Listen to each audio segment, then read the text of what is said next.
យើងរួមគ្នាប្រយុទ្ធប្រឆាំងព័ត៌មានคล้ายខ្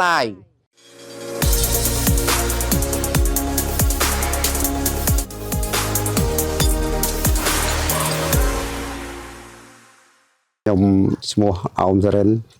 ប្រធានក្រុមប្រឹក្សាសកាត់អូតូវ៉ាវក្រុងបៃលិនខេត្តបៃលិនសូម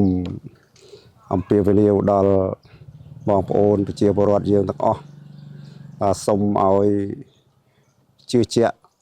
ទៅលើរាជរដ្ឋាភិបាលដែលជាថ្នាក់ដឹកនាំរបស់យើងហើយសូម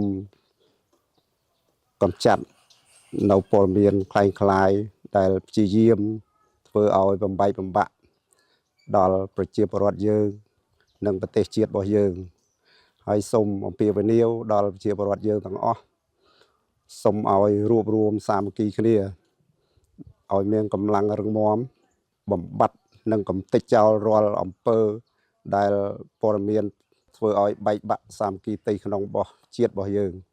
ហើយសូមឲ្យជឿជាក់លើរដ្ឋាភិបាលយើងថ្នាក់ដឹកនាំរបស់យើងដែលលោកកំពុងតែប្រឹងប្រែងយកចិត្តទុកដាក់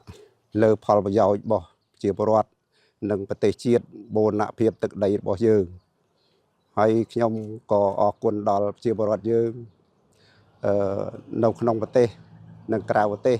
សាមគ្គីយ៉ាងស្អិតរមួតខ្មែរជួយខ្មែរចុងក្រោយក៏សូមសនំពរដល់